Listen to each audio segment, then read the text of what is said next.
नमस्कार मंडळी, तुला शिकवीन चांगलाच धडा या मालिकेत सध्या भुवनेश्वरीचं खरं रूप सूर्यवंशी कुटुंबासमोर आणण्यासाठी अक्षरा अनेक प्रयत्न करत असल्याचा सिक्वेन्स चालू आहे. गेल्या काही महिन्यापासून भुवनेश्वरी अधिपतीची खरी आई चारुलताचं रूप घेऊन सूर्यवंशीच्या घरी राहत होती. मात्र अक्षराने वेळीच हुशारीने तिचं खरं रूप ओळखलं. यानंतर भुवनेश्वरी आणि चारुहाऊसचं लग्न अक्षरानं मोडलं. तसंच येत्या काळात अधिपतीसमोर काही केल्या त्यांच्या भुवनेश्वरीचा खोटा चेहरा उघड करायचा असा निश्चय मस्तरीणबाईंनी केला. सासूचा खरा चेहरा समोर आणण्यासाठी अक्षराला बजरंग मदत करणार असल्याचं कबूल करतो.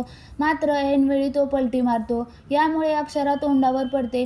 हा सगळा प्रकार पाहून अधिपती संतापतो तर अक्षराला अश्रू अनावर होतात. दोघांच्या वादात भुवनेश्वरी उडी घेते. ती म्हणते, सुनबाई आणि या घराला आम्ही इथे नको आहोत, त्यामुळे आम्हाला निघून जाऊ दे. यावर अधिपती आईचे पाय धरतो आणि तिला घराबाहेर जाण्यापासून अडवतो.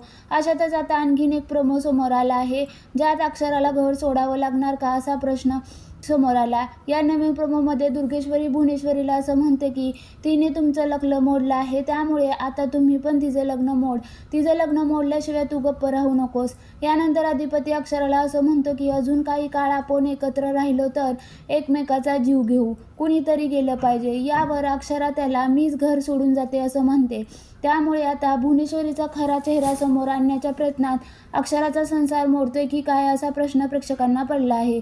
तसंच अक्षरा या सगळ्या प्रकारानंतर घर सोडून जाणार का?